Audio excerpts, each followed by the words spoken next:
Okay, நம்ம நேற்று போர்வீரர் theory பார்த்தோம். அதில் வந்துட்டு பலூன் வாட்டர் பால் வச்சு டெமான்ஸ்ட்ரேட் பண்ணோம். எதுக்காக அப்படின்னா, ஸ்பெரிக்கல் நியூக்ளியஸ் இருக்குன்னா அதோட ப்ராப்பர்ட்டிஸ் என்னென்ன அப்படின்றத பற்றி நம்ம கிளியராக ஒரு ஐடியாவுக்கு வரணும் அப்படின்றதுக்காக தான் ஒரு டெமோ பண்ணி காட்டினேன். இப்போ அந்த நியூக்ளியர் ப்ராப்பர்ட்டிஸில் நம்ம நிறைய விஷயங்கள் பார்த்தாச்சு. அடுத்து நம்ம பார்க்க போகிறது இது ஒரு மட்டும் தான். நீங்கள் சின்ஸ் போட்டு நான் சைடில் எழுதி வச்சுக்கோங்க இன்ட்டு மாதிரி அப்படின்னு சொன்னல, அது கொஞ்சம் லென்த்தியாக தான் வரும். ஆனால் நீங்கள் இதெல்லாம் தெரிஞ்சுக்கணும். அதனால தான் உங்களுக்கு வந்து நான் இதை கொடுக்குறேன். ஏன்னா நம்ம யூனிட்டில் வந்துட்டு எல்லா இடத்துலையுமே நம்ம இந்த இப்போ பேசுகிற கான்செப்ட் எல்லாமே பேச போகிறோம். சரிங்களா? Basic concept. அதனால் நீங்கள் இதை கண்டிப்பாக தெரிஞ்சுக்கணும். இப்போ வந்து coulomb energy of a uniform charge sphere. சரிங்களா? அப்போ அது ஸ்பெரிக்கல் ஷேப்பில் தான் இருக்குது அப்படின்றது தான். சரிங்களா? Of radius r is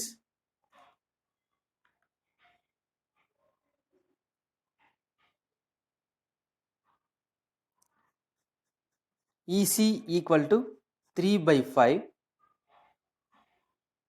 1/4 pi epsilon naught q square divide by r. இதை எலக்ட்ரோஸ்டாட்டிக்ஸில் நம்ம வந்து ஆல்ரெடி நம்ம பார்த்துருப்போம். சார்ஜ் டிஸ்ட்ரிபியூஷனில் ஸ்பெரிக்கல் சார்ஜ் டிஸ்ட்ரிபியூஷன் அதை நம்ம இங்கே அப்படியே அப்ளை பண்ணுறோம். சரிங்களா? இங்கே வந்து q அப்படின்னா is the total charge of the sphere. சரிங்களா? அதுக்கப்புறம் நம்ம டைரெக்டாக அந்த எனர்ஜி டிஃப்ரென்ஸ் எழுதிடலாம். 3/5 E square divide by 4 pi epsilon naught R0 a power 2/3 அப்படின்றது தான். சரிங்களா? வேர் a equal to 2z minus 1, இது கேபிட்டல் Z. இது வந்து நம்ம மாஸ் எம்பிரிக்கல் மாஸ் ஃபார்முலாவிலேருந்து எழுதுவோம். அதே மாதிரி ரேடியஸையும்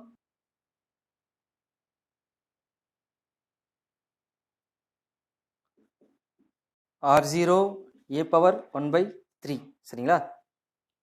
இது எல்லாமே நம்ம எம்பிரிக்கல் மாஸ் ஃபார்முலாவிலேருந்து எடுக்கிற வேல்யூஸ். அதோட வெரிஃபிகேஷன் நம்ம அதில் இருக்குது, அது நமக்கு தேவையில்லை. சரிங்களா? இப்போ Z represents the nucleus of higher atomic number.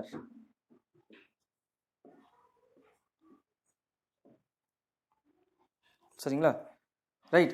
இவ்வளோதான் நம்ம ஸ்பெரிக்கல் நியூக்ளியஸை பற்றி தெரிஞ்சுக்கிற விஷயங்கள்லாம் இதுவே போதும். அதுக்கப்புறம் பார்த்தீங்கன்னா இதோட அந்த இன்ட்டை வந்து க்ளோஸ் பண்ணிவிடுங்க. இதுக்கப்புறம் நம்ம போர்வீலர் தியரியை கண்டினியூ பண்ண போகிறோம். அதில் வந்து நம்ம கடைசியாக பார்த்த ஈக்குவேஷன் எது அப்படின்னா, the surface energy of a spherical drop E sphere equal to, அந்த ஈக்குவேஷனோடனவே நான் ஸ்டார்ட் பண்ணுறேன். சரிங்களா? இதோட இந்த இன்ட்டு முடிஞ்சிடுது. இதை முடிச்சுட்டு அதுக்கப்புறம் நம்ம E sphere equal to 4 pi r square T. இதான் நம்ம கடைசியாக எழுதின equation. 4 pi into R0 a power 1/3 square T. டீனா சர்ஃபேஸ் டென்ஷன். சரிங்களா? இப்போ இது என்னன்னா the surface energy of a spherical drop. Surface energy of a spherical drop இதான் நம்ம வந்து கடைசியாக பார்த்தது. சரிங்களா? இப்போ இதை வந்து கண்டினியூ பண்ணுங்க நீங்கள்.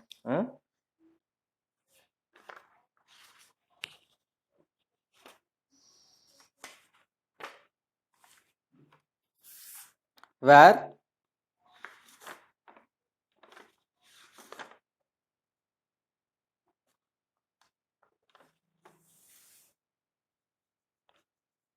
capital A is the mass number. இதில் நம்ம போதுமான அளவுக்கு டிஸ்கஸ் பண்ணியாச்சு. எல்லாத்தையுமே ரொம்ப டீப்பாகவே டிஸ்கஸ் பண்ணிட்டோம். இப்போ ஏ என்னென்ன டி என்னென்ன அப்படின்றதெல்லாம் உங்களுக்கு நல்லாவே தெரியும். Is the surface tension.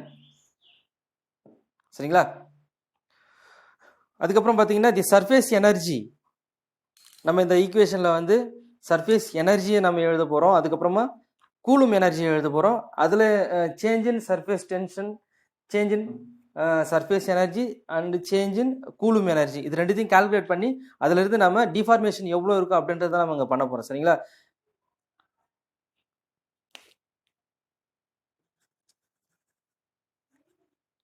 The surface energy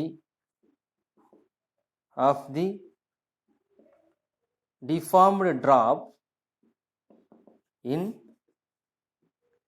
terms of deformation, notes எடுத்துங்க, parameter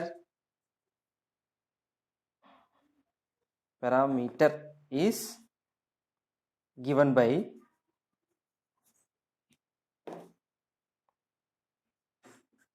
ES equal to 4 pi R0 square A power 2/3. சரிங்களா? நம்ம செமி எம்பிரிக்கல் மாஸ் ஃபார்முலாவில் நமக்கு வந்து A பவர் 1/3 அப்படின்ற ஒரு வேல்யூ இருக்கு. சரிங்களா? A பவர் 1/3 வேல்யூவை விட A பவர் 2/3 வேல்யூ தான் கரெக்டாக எக்ஸாக்டாக வந்துட்டு இந்த ரேடியஸை கால்குலேட் பண்ணுறதுக்கு உண்டான வேல்யூ. சரிங்களா? அப்போ இதை விட A பவர் 1/3 விட A பவர் 2/3 தான் நமக்கு இந்த ரேடியஸ் அக்யூரசி கிடைக்கும். சரிங்களா? எக்ஸாக்டாக நம்ம கால்குலேட் பண்ண முடியும். அப்போது சர்ஃபேஸ் எனர்ஜியில் நம்ம அதை அப்ளை பண்ணும்பொழுது நமக்கு அந்த நியூக்ளியஸோட சைஸ் எக்ஸாக்டாக நம்ம கால்குலேட் பண்ண முடியும். அதனால் இங்கே 2/3 into T 1 + α2 3/2 cos square theta minus of 1/2. சரிங்களா? of plus the whole square. இது பாலினாமியல் ஈக்குவேஷனில் வந்துட்டு PL cos theta இருக்கு இல்லைங்களா? PL cos thetaவில் வந்துட்டு P0 cos theta, P1 cos theta அந்த மாதிரி ஃபார்முலாஸ் எல்லாமே இருக்குது. அதை நீங்கள் அப்ளை பண்ணிங்கன்னாக்கா இந்த ஸ்டெப்பு நீங்கள் எடுத்துடலாம். சரிங்களா? அதை நீங்கள் அப்ளை பண்ணி பாருங்கள். 4 pi R0 square A power 2/3 T into 1 plus 2/5 alpha 2 square plus 5/7 alpha 3 square. சரிங்களா? இப்போ இந்த சீரீஸில் பார்த்தீங்கன்னா இந்த வேல்யூ கால்குலேட் பண்ணும்போதே ரொம்ப மினிமமாக தான் இருக்கும். ஏன்னா டிஃபார்மேஷன் அப்படின்றப்போ இதுக்கப்புறம் கொஞ்சம் கொஞ்சமாக இந்த வேல்யூஸ் இந்த சீரீஸில் வேல்யூஸ் இன்க்ரீஸ் ஆக ரொம்ப மினிமம் வேல்யூவாக தான் இருக்கும். அதனால் மற்ற வேல்யூஸ் எல்லாத்தையுமே நெக்லெக்ட் பண்ணிடலாம். சரிங்களா? இப்போ நம்ம மெயினாக கான்சென்ட்ரேட் பண்ணுறது என்னவா இருக்குன்னா இங்கே ஆல்ஃபா 2 ஸ்டேஜில் தான் நம்ம எல்லாத்தையுமே கால்குலேட் பண்ண போகிறோம். அதை ஞாபகம் வச்சுங்க. Then the change in surface energy of the drop due to deformation is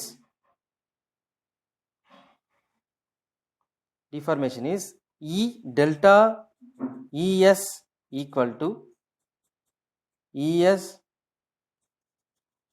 sphere 2/5 alpha 2 square plus 5/7 alpha 3 square plus and so on. சரிங்களா? இந்த சேஞ்ச் இன் சர்ஃபேஸ் எனர்ஜி. சரிங்களா? அப்போ சர்ஃபேஸ் எனர்ஜி இப்போ ஸ்பெரிக்கல் ஷேப்பில் தான் இருக்கும் ஒரு ட்ராப் அப்படின்னா சர்ஃபேஸ் எனர்ஜி இங்கே வந்து ரொம்ப ஸ்ட்ராங்காக இருக்கும். சரிங்களா? இப்போ சர்ஃபேஸ் எனர்ஜி ஸ்ட்ராங்காக இருக்கும் பொழுது தான் நமக்கு வந்து ஸ்பெரிக்கல் ஷேப்பில் அந்த நியூக்ளியஸ் இருக்கும். சப்போஸ் வீக்காக இருக்கும் பொழுது கூலும் எனர்ஜி டாமினேட் பண்ணுறதுக்கு சான்சஸ் இருக்குது. அது எப்போ அப்படின்னா ஒரு நியூக்ளியஸோட சைஸ் கொஞ்சம் கொஞ்சமாக இன்க்ரீஸ் ஆகும்பொழுது நம்பர் ஆஃப் ப்ரோட்டான்ஸ் வந்து இன்க்ரீஸ் ஆக அந்த மாதிரி எஃபெக்ட் நமக்கு கிடைக்கும். அப்போ இன்க்ரீஸ் ஆகும்போது ஆட்டோமேட்டிக்காக என்ன ஆகுதுன்னா கூலும் ஃபோர்ஸ் வந்து டாமினேட் பண்ண ஆரம்பிச்சிடும். சரிங்களா? இப்போ நியூக்ளியர் ஃபோர்ஸ் வந்து ஷார்ட் ரேஞ்சிலேயே அதோட லிமிட்டை வந்து முடிச்சுக்கும். சரிங்களா? அதுக்கப்புறம் பார்த்தீங்கன்னாக்கா கூலும் எனர்ஜி தான் டாமினேட் பண்ணும் இந்த இடத்துல. அப்படி டாமினேட் பண்ணுறப்ப நம்ம கூலும் எனர்ஜியில் ஒரு டிஃப்ரென்ஸ் இருக்கும். ஏன்னா ஒரு இனிஷியல் ஸ்டேட் ஃபைனல் ஸ்டேட் அப்படின்ற நம்ம ரெண்டு விஷயத்தை எடுத்துக்கினா 2 பாயிண்ட்டுக்கு இடையே உள்ள சர்ஃபேஸ் எனர்ஜி, 2 பாயிண்ட்டுக்கு இடையே உள்ள கூலும் எனர்ஜி, அந்த மாதிரி டிஃப்ரென்ஸ் பார்க்கும்பொழுது நமக்கு இந்த எனர்ஜி வேல்யூ கிடைக்கும். சரிங்களா? இது ஈக்குவேஷன் 2.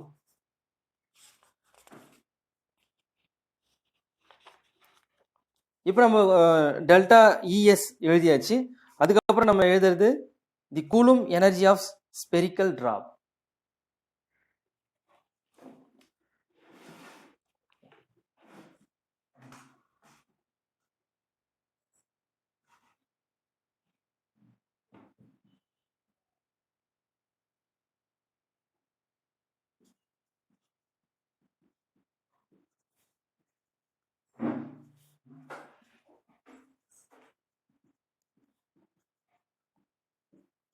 நான் உங்களுக்கு இப்போவே நான் உங்களுக்கு நிறைய விஷயத்த ஸ்கிப் பண்ணிட்டு தான் உங்களுக்கு நம்ம கொஷனுக்கு வந்துட்டேன்.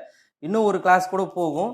ஏன்னா நம்ம ஹைட்ரஜன் ஹீலியம் இது ரெண்டுத்தையும் எடுத்து தான் கம்பேர் பண்ணுறோம் ஸ்மால் நியூக்ளியஸ்க்கு. இந்த ஸ்மால் நியூக்ளியஸில் ஹைட்ரஜன் ஹீலியம் ரெண்டுத்தையும் கம்பேர் பண்ணும்போது ஒரு 2 புரோட்டான் இருக்குன்னு வச்சுங்களேன். 2 புரோட்டானுக்கு இடையே உள்ள 2 புரோட்டான்றத விட நியூக்ளியான் அப்படின்னு சொல்லலாம். நியூக்ளியானுக்கு இடையே உள்ள ஃபோர்ஸ், சரிங்களா? நியூக்ளியர் ஃபோர்ஸை நம்ம இங்கே மெஷர் பண்ணுறோம். அதே மாதிரி 2 புரோட்டானுக்கு இடையே உள்ள கூலும் ஃபோர்ஸையும் நம்ம மெஷர் பண்ணுறோம். இப்போ ஸ்பெரிக்கல் ஷேப்பில் இருக்குது அப்படின்னா அது ஸ்மால் நியூக்ளியஸாக இருக்குது அப்படின்னா இந்த கூலும் ஃபோர்ஸுக்கும் நியூக்ளியர் ஃபோர்ஸுக்கும் இடையில எந்த டிஃப்ரென்ஸுமே தெரியாது. நம்ம ஐடென்டிஃபை பண்ணுறது ரொம்ப கஷ்டமாக இருக்கும், சரிங்களா? அப்படி கஷ்டமாக இருக்கும்போது நம்ம எந்த ஃபோர்ஸ் டிஃப்ரென்ஷியேட் பண்ணாதப்ப நம்ம கூலும் எனர்ஜியும் சர்ஃபேஸ் எனர்ஜியும் நம்ம கால்குலேட் பண்ணவே முடியாது. அதனால தான் நம்ம ஃபஸ்ட்டு 2 லெவலை வந்துட்டு 0 வெளியே வச்சிடும். நம்ம அதில் கால்குலேட் பண்ணுறதே கிடையாது. ஆல்ஃபா 2 ஸ்கொயர்லேருந்து தான் நம்ம எல்லாத்தையும் கால்குலேட் பண்ணுவோம், சரிங்களா? அப்போ இங்கிருந்து இன்னொரு புரோட்டான் ஆட் ஆகிறதா வச்சுப்போம், சரிங்களா? இன்னொரு நியூக்ளியான் ஆட் ஆகிறதா வச்சுப்போம். அப்போ எங்கள் நியூக்ளியர் ஃபோர்ஸ் அதோட ரேஞ்ச், கூலும் ஃபோர்ஸ் அதோட ரேஞ்ச் எல்லாமே எக்ஸ்டெண்ட் ஆகும், சரிங்களா? இப்போ எக்ஸ்டெண்ட் ஆகுறப்போ எப்போ வீக் ஆகுதோ, இந்த நியூக்ளியர் ஃபோர்ஸ்லேருந்து எப்போ வீக் ஆகுதோ அப்போதான் வந்து எக்ஸ்டர்னல் எனர்ஜியோட இந்த புரோட்டான்ஸ் இந்த நியூக்ளியான்ஸ் எல்லாமே அசோசியேட் பண்ணிக்கும், சரிங்களா? அப்படி அசோசியேட் பண்ணும்போது தான் இங்கே ஆசிலேஷனே வர ஆரம்பிக்கும், சரிங்களா? அப்போது அதுக்கப்புறம் தான் நம்ம இந்த கூலும் எனர்ஜியும் சார்ஜ் டிஸ்ட்ரிபியூஷனையும் நம்ம கால்குலேட் பண்ண முடியும். அதே மாதிரி மாஸ் டிஸ்ட்ரிபியூஷனையும் நம்ம கால்குலேட் பண்ண முடியும், சரிங்களா? அப்போது the coulomb energy of a spherical drop EC sphere equal to 3/5 Z square E square. ஒரு சில இடத்துல வந்து ZE the whole square கூட போட்டிருப்பாங்க. 4 pi epsilon naught capital R, சரிங்களா? Hence that of the deformed drop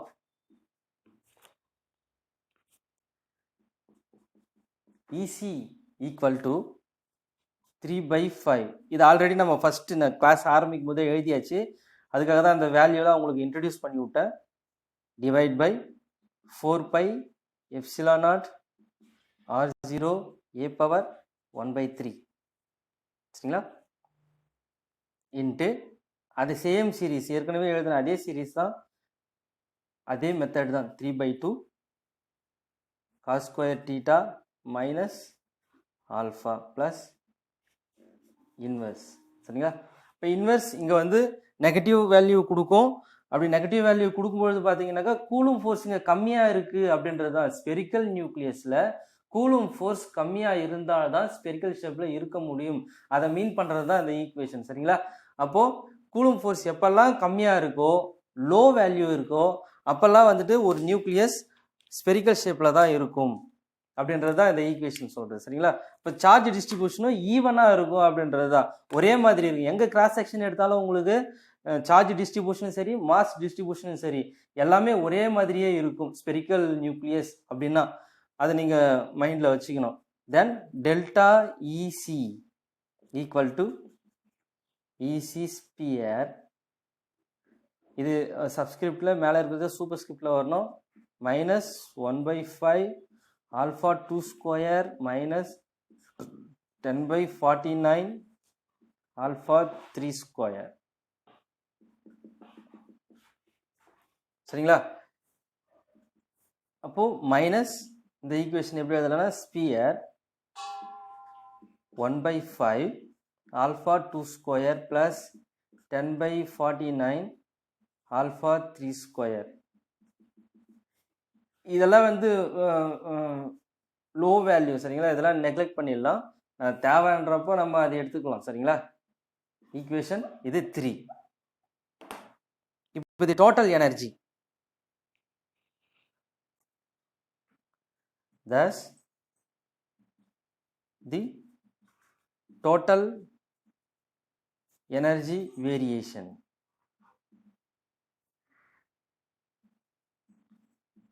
keeping only the alpha 2 square terms is இந்த alpha 2 டேர்ம்ஸை மட்டும் எடுத்துக்கினீங்கன்னா இங்கே பார்த்தீங்கன்னா இந்த வேல்யூ 1/5 ஆல்ஃபா 2 ஸ்கொயர் சரிங்களா. அதுக்கு முன்னாடி பார்த்தீங்கன்னா நான் க்ரீனில் அண்டர்லைன் பண்ணியிருப்பேன் 2/5 ஆல்ஃபா 2 ஸ்கொயர். இது ரெண்டுத்தையும் நம்ம ஃபஸ்ட்டு எடுத்து கால்குலேட் பண்ணுறோம். Therefore delta E equal to delta ES plus delta EC சரிங்களா. இப்போ 1/5 வெளியே எடுத்துட்டீங்கன்னா alpha 2 square 2ES sphere minus EC sphere. இது ஈக்குவேஷன் 4 சரிங்களா.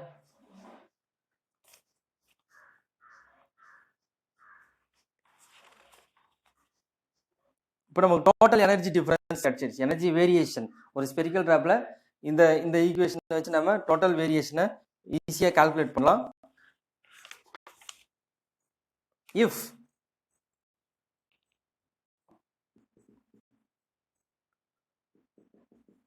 It is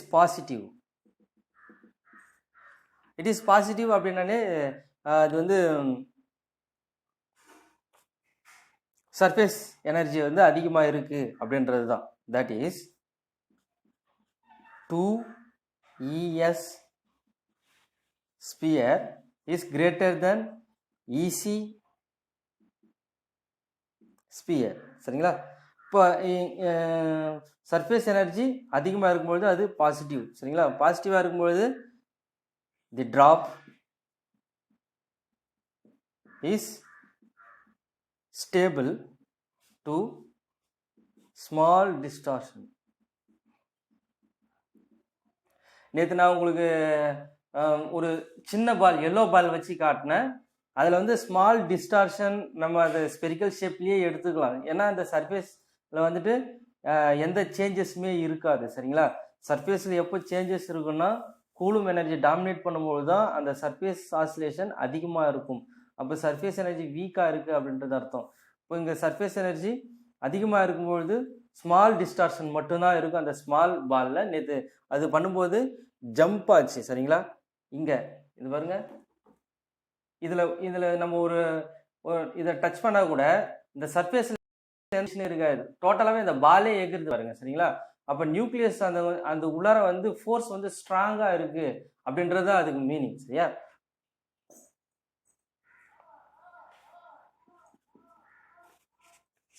Now fission may occur spontaneously.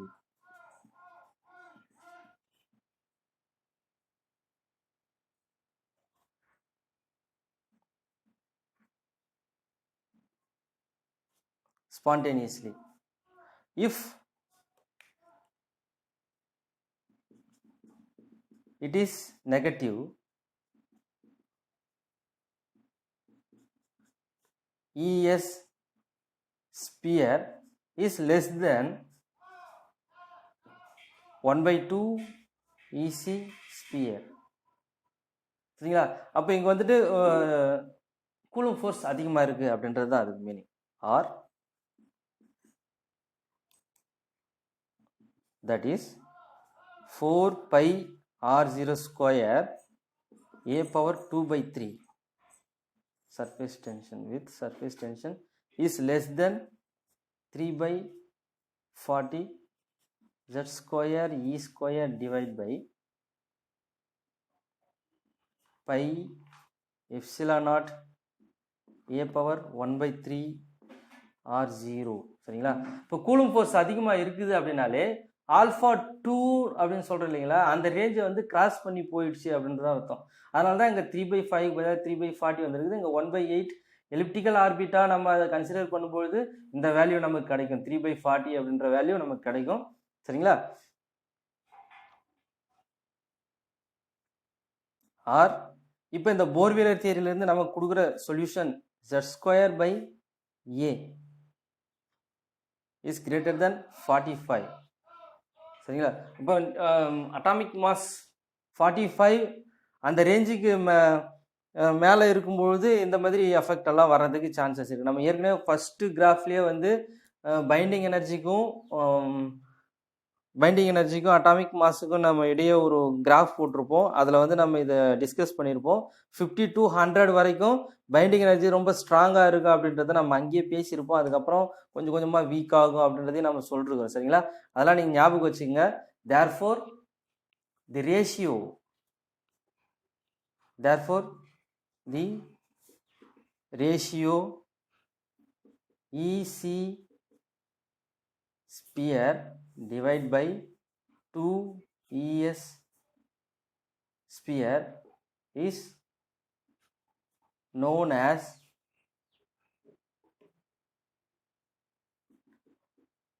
critical parameter represented by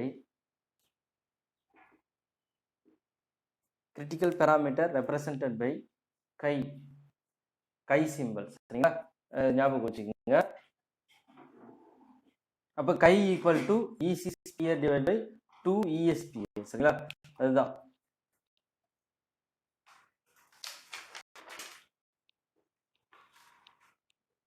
அப்போ critical parameter இங்கே எதை மீன் பண்ணுது அப்படின்னா, அது வந்து அந்த லிமிட்டை, ஒரு எனர்ஜி லிமிட் இருக்கும் அந்த இடத்துல சரிங்களா. அந்த எனர்ஜி லிமிட், த்ரெஷோல்டு எனர்ஜி நம்ம ஏற்கனவே ஃபர்ஸ்ட் கிளாஸ்லேயே நம்ம பார்த்தோம். கிளாஸ் ஆரம்பிக்கும்போது ஒரு எனர்ஜி டிஃபார்ம் ஆகிறதுக்கு, ஒரு ஸ்பெரிக்கல் ஷேப்லேருந்து சேஞ்ச் ஆகிறதுக்கு அதுக்கு ஒரு த்ரெஷோல்டு எனர்ஜி இருக்கும். த்ரெஷோல்டு எனர்ஜி கிராஸ் பண்ணும்போது தான் எல்லா ரியாக்ஷனுமே வரும் அப்படின்றத நம்ம ஃபர்ஸ்ட் கிளாஸ்லேயே டிஸ்கஸ் பண்ணியாச்சு, சொல்லியிருக்கிறேன். ஞாபகப்படுத்திங்க, அதெல்லாம் எதையும் மறந்துடாதீங்க.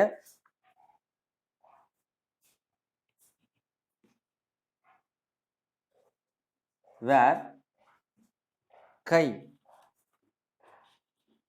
critical parameter chi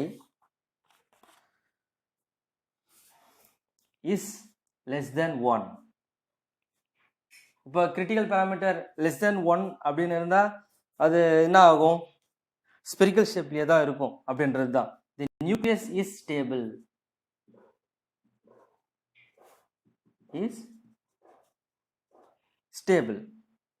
அப்ப நியூக்ளியஸ் ஸ்டேபிளா இருக்குன்னா against spontaneous fission சரிங்களா.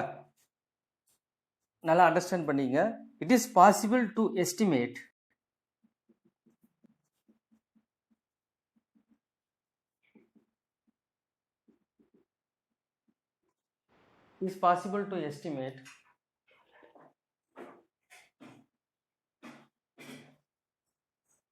இப்போ இங்க என்ன மீனிங் அப்படின்னா, இந்த கிரிட்டிக்கல் பேராமீட்டர் ரீச் பண்றதுக்கு முன்னாடி நமக்கு என்ன பாசிபிலிட்டி இருக்கு அப்படின்னா, அது எந்த அளவுக்கு வைப்ரேட் ஆகிறதுக்கு சான்சஸ் இருக்கு, எந்தெந்த மோட்ல வந்து வைப்ரேட் ஆகணும் அப்படின்றதெல்லாம் இருக்கு சரிங்களா. அப்போ இங்க மல்டிபோல் தான் நம்ம சொல்லிருக்கிறோம். இந்த ஆசிலேஷன் மல்டிபோல் ஆசிலேஷன் அப்படின்னு தான் சொல்றோம். ஒரு ஆப்ஜெக்ட், ஒரு சிஸ்டம் மல்டிபோல் ஆசிலேஷன்ல இருக்கும் பொழுது நம்ம லெஜெண்டரி பாலினாமியலை அப்ளை பண்றோம். அப்படி அப்ளை பண்ணும்போது நம்ம ஒரு ஆவரேஜ் வேல்யூவாங்க, ஆவரேஜ் வேரியேஷனை கால்குலேட் பண்ண முடியும் அப்படின்றது தான் கான்செப்ட் சரிங்களா.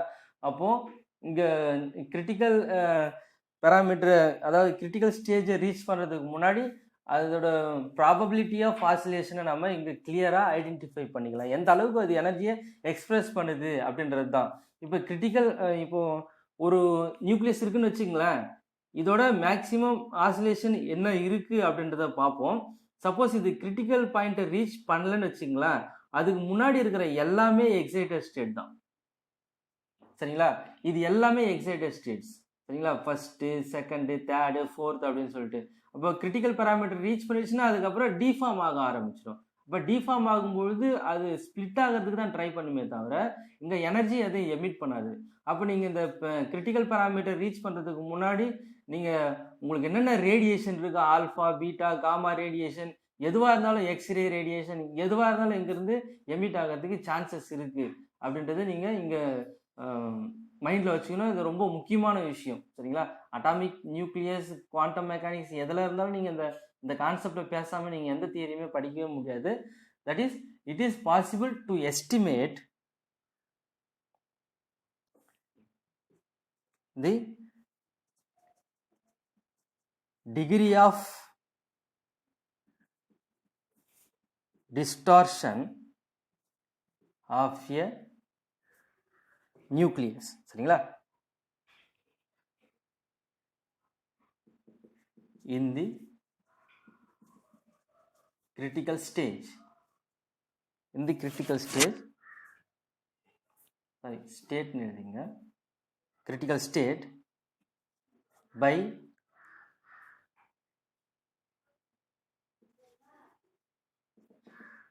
equating the critical or threshold energy ETH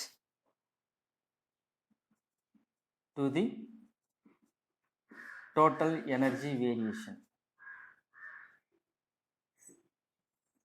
total energy variation delta E. இதை நம்ம ஏற்கனவே கால்குலேட் பண்ணியாச்சு. சரிங்களா? from semi empirical mass formula, from semi empirical mass formula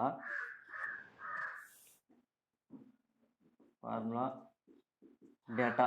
சரிங்களா? 4 pi R0 square T equal to 13 million electron volt. Hence, யுரேனியமுக்கு calculate பண்ணும்போது E surface energy, சரிங்களா, 520 million electron volt இருக்கும். சரிங்களா? EC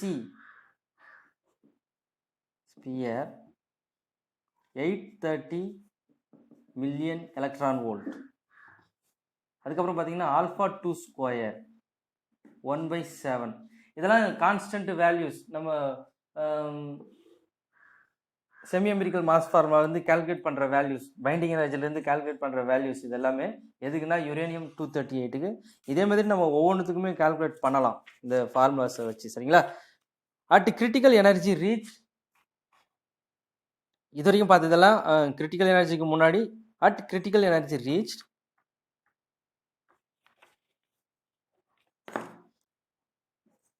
at critical energy reached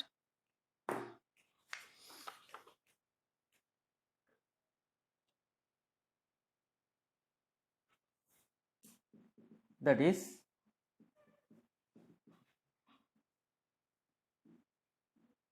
critical shape.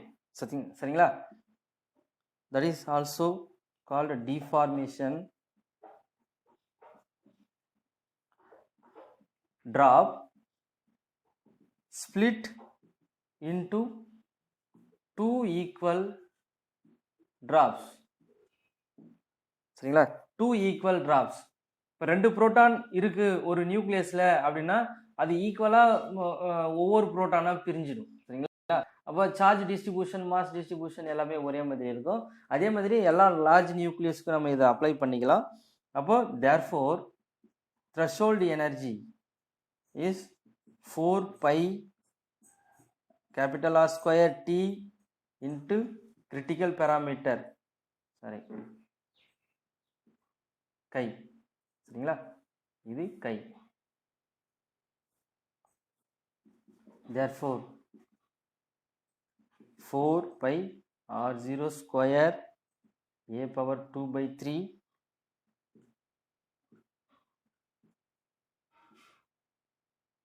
இது வந்து equation 5.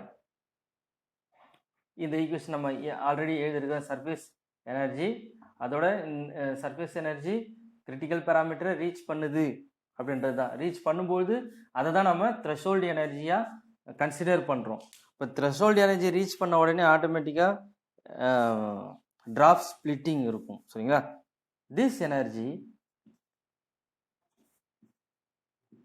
Can be calculated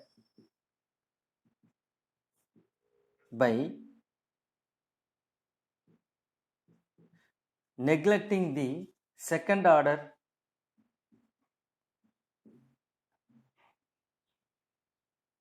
change in energy due to the neck joining the two fragments. சரிங்களா?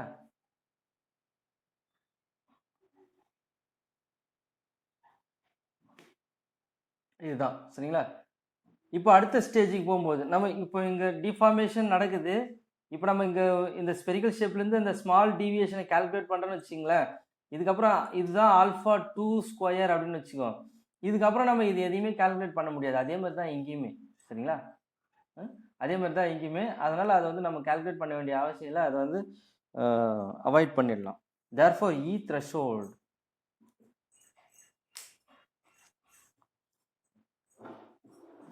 Threshold energy எப்படி calculate பண்ணலாம்னா, இப்போ இங்க வந்து ரெண்டுமே வந்து ஒரு நிமிஷம்.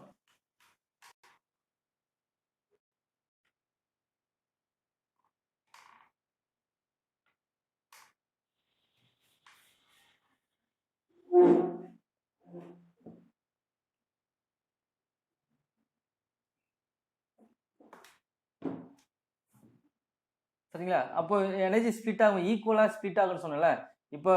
இப்போ சிங்கிளா இருக்கு, 2 இருக்குன்னா 1 1 பிரியும். சரிங்களா? அப்போ இது டோட்டலா 1ன்னு வச்சு ஆஃப் அப்படின்னு கன்சிடர் பண்ணனா ஒரு டிராப் 2ஆ பிரியுது அப்படின்றது தான் இங்க நம்ம. சரிங்களா? இப்போ நம்ம இ த்ரெஷோல்டு எனர்ஜி எப்படி நம்ம எழுதலாம் அப்படின்னா 4 pi r0 ஸ்கொயர் டி. சரிங்களா? அப்போ இங்கே எதெல்லாம் 2ஆ பிரியும் அப்படின்னா நமக்கு மாஸ் நம்பர் இருக்குது. சரிங்களா? மாஸ் நம்பர் இருக்குது, அதுக்கப்புறம் சார்ஜ் இருக்குது, கூலும் சார்ஜ் இருக்குது. ரெண்டுமே ஒன்று ரிலேட்டடாக தான் இருக்கும். அப்போ மாஸ் ஏ நமக்கு இங்கே இருக்கிறது. அப்போ ஏ வந்து 2 ஆகும். அதுக்கப்புறமா சார்ஜ் வந்து 2 ஆகும். ஜெட் ஏ வந்து 2 ஆகும். சரிங்களா? இதுதான் நம்ம இங்கே ஞாபகம் வச்சுக்க வேண்டியது. சரிங்களா? Of 2/3 minus 4 pi r0 square a power 2/3 t. அதுக்கப்புறம் பார்த்தீங்கன்னா சார்ஜ் டிபெண்ட் பண்ணி எழுதுனா 2 into 3/5 into half ze the whole square divide by 4 pi epsilon naught r0 1/2 a power 1/3. சரிங்களா? அதுக்கப்புறம் பார்த்தீங்கன்னா plus 1/2 ZE the whole square 8 pi epsilon naught r0 1/2 a power 1/3. இங்கே பார்த்தீங்கன்னா surface energy வந்துட்டு முடிஞ்சிடும். சரிங்களா? இங்கே எக்ஸ்டெண்ட் ஆகிறது எதுனா கூலும் எனர்ஜி மட்டும்தான். சரிங்களா? இப்போ இது ஃபர்ஸ்ட் ஸ்டேஜ், இது செகண்ட் ஸ்டேஜ் அப்படின்னு வச்சுட்டிங்கன்னா கூலும் எனர்ஜி தான் எக்ஸ்டெண்ட் ஆகும். இப்போ கூலும் எனர்ஜி எக்ஸ்டெண்ட் ஆக இங்கே வந்து டிராப்ஸ் வந்து ஸ்பிளிட் ஆகிறதுக்கு நிறைய பாசிபிலிட்டி இருக்குது. சரிங்களா? அதான் நம்ம இங்கே எழுதணும். சரிங்களா? Minus 3/5 ZE square divide by 4 pi epsilon naught r0 a power 1/3. சரிங்களா? இதுதான் த்ரெஷோல்டு எனர்ஜி. இப்போ இந்த வேல்யூஸ்லாம் வச்சு நம்ம த்ரெஷோல்டு எனர்ஜியை ஈஸியாக கால்குலேட் பண்ணிடலாம். நம்ம எந்த எந்த நியூக்ளியஸுக்கு இதை அப்ளை பண்ண போகிறோமோ அதோட சார்ஜ், அதோட மாஸ், அதோட ரேடியஸ், அதோட சைஸ் எல்லாத்தையுமே நம்ம அங்கே யூஸ் பண்ணும்பொழுது நமக்கு த்ரெஷோல்டு எனர்ஜி என்ன அப்படின்றது கிடைச்சிடும். இப்போ ஈக்குவேஷன் 6 ஆர்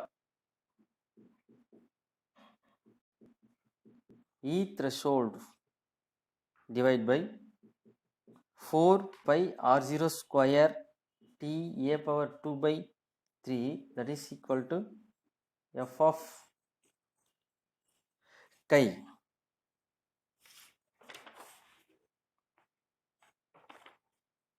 அப்போ இந்த சர்ஃபேஸ் எனர்ஜிக்கும் த்ரெஷோல்டு எனர்ஜிக்கும் இடையே உள்ள ரேஷியோ அதுதான் வந்து இந்த கிரிட்டிக்கல் பேராமீட்டராக நமக்கு கிடைக்குது. சரிங்களா?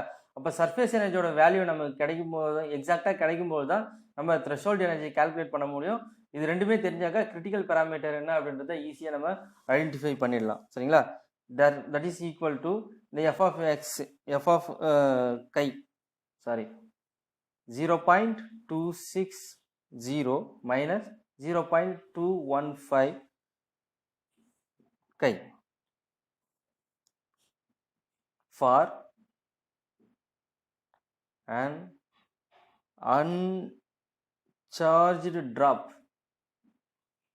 uncharged droplet chi equal to 0 and f of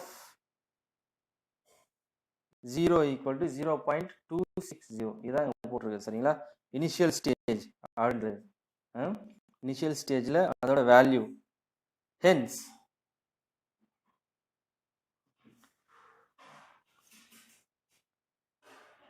there are no electrostatic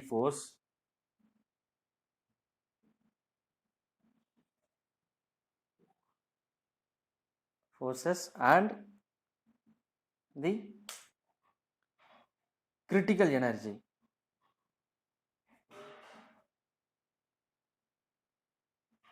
Critical energy is just the work done against surface tension.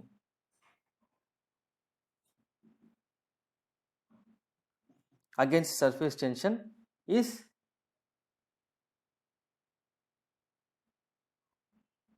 separating into two drops. சரிங்களா? இது நம்ம ஆரம்பத்திலேருந்து இதே கான்செப்ட் தான் சொல்லிட்டு இருக்கோம். சரிங்களா? அதனால ஈஸியாக அண்டர்ஸ்டாண்ட் பண்ணிக்கங்க. ஒரு நிமிஷம். For chi equal to 1, chi is less than 1 பார்த்தோம் இது வரைக்கும். இப்போ chi equal to 1, a small deformation, a small deformation from the spherical shape, சரிங்களா,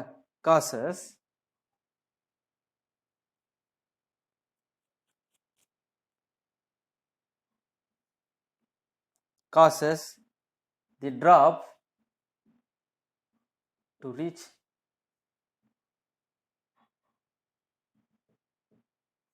critical shape and to separate right. இதோட நம்ம போர்வீலர் தியரி முடியுது. சரிங்களா? அப்போ நம்ம இந்த தியரியில் வந்துட்டு ஒரு ஸ்பெரிக்கல் ஷேப், ஒரு நியூக்ளியஸ் ஸ்பெரிக்கல் ஷேப்பில் இருக்கிறதுக்கு என்னென்ன பாசிபிலிட்டி இருக்குது, அதோட ப்ராப்பர்ட்டிஸ் எல்லாம் என்ன, ஒரு ஸ்பெரிக்கல் ஷேப்பில் இருக்கும்போது எந்த மாதிரி இருக்கும், லார்ஜ் நியூக்ளியஸில் வந்துட்டு எந்த மாதிரி வந்து நம்ம ஒரு எனர்ஜி கொடுக்கும்போது அதோட பிஹேவியர்லாம் இருக்கும் அப்படின்றதையும் நம்ம டெமான்ஸ்ட்ரேட் பண்ணி எக்ஸ்பிளைன் பண்ணியாச்சு. அதுக்கப்புறம் பார்த்தீங்கன்னாக்கா இதில் நம்ம தெரிஞ்சிக்க வேண்டிய விஷயம், சர்ஃபேஸ் எனர்ஜி, கூலும் எனர்ஜி ரெண்டுமே ப்ரோட்டானை பேஸ் பண்ணி தான் இருக்குது. நம்பர் ஆஃப் ப்ரோட்டான்ஸ் இன்க்ரீஸ் ஆக அதோட மாஸ் மாஸ் அப்படின்போது நியூக்ளியான்ஸ் அப்படின்னு சொல்லிக்கலாம். ஏ அப்படின்னு சொல்லும்போது நியூக்ளியான்ஸ் அப்படின்னு சொல்லிக்கலாம். கூலும் எனர்ஜி அப்படின்ற கால்குலேட் பண்ணுறப்போ புரோட்டானை பேஸ் பண்ணி தான் இருக்கும் எல்லாமே, சரிங்களா? அப்போ நம்ம இது ரெண்டுத்தையும் பேஸ் பண்ணி நம்ம சர்ஃபேஸ் எனர்ஜியும் கூலும் எனர்ஜியும் கால்குலேட் பண்ணுறோம். அது இனிஷியல் ஸ்டேஜ், ஃபைனல் ஸ்டேஜ், அந்த சைஸை வச்சு ஸ்பெரிக்கல் ட்ராப் இருக்குனாக்கா சென்டர்லேருந்து அவுட்டர் மோஸ்ட் ஆர்பிட் வரைக்கும் உள்ள 2 பாயிண்ட்ல வந்து எனர்ஜி டிஃப்ரென்ஸை நம்ம பார்க்குறோம், கூலும் எனர்ஜிக்கும் சர்ஃபேஸ் எனர்ஜிக்கும். அதுக்கப்புறமா வந்துட்டு நம்ம அந்த எனர்ஜி டிஃப்ரென்ஸ் வச்சு டோட்டல் எனர்ஜி ஃபார் டிஃபார்மேஷன் அப்படின்னு நம்ம கால்குலேட் பண்ணுறோம், சரிங்களா? கால்குலேட் பண்ணி எந்த பொசிஷனில் இருக்கும்பொழுது டிஃபார்மேஷன் அதிகமாக இருக்கும் அப்படின்றதையும் நம்ம பார்த்தோம். கூலும் எனர்ஜி அப்படின்றப்போ சர்ஃபேஸ் எனர்ஜி எப்போ டாமினேட் பண்ணுதோ அப்போ வந்து டிஃபார்மேஷன் ஸ்டார்ட் ஆகும் அப்படின்றது நமக்கு தெரியுது.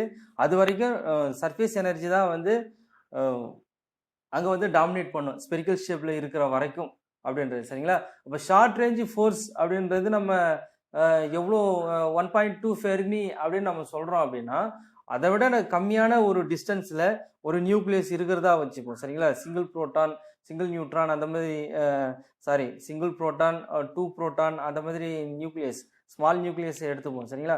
அப்போ அது ரொம்பவே ஸ்ட்ராங்காக இருக்கும். அப்போ அது கூட இன்ட்ராக்ட் பண்ணும்போது நிறைய எனர்ஜி நமக்கு தேவைப்படும். அதே மாதிரி அவுட்புட்டாக வரும்பொழுது அங்கேயும் நிறைய எனர்ஜி வரும். ஸோ நம்ம எது இன்புட்டாக கொடுக்குறோமோ அதுதான் வெளியே வரும் அப்படின்ற மாதிரி, சரிங்களா?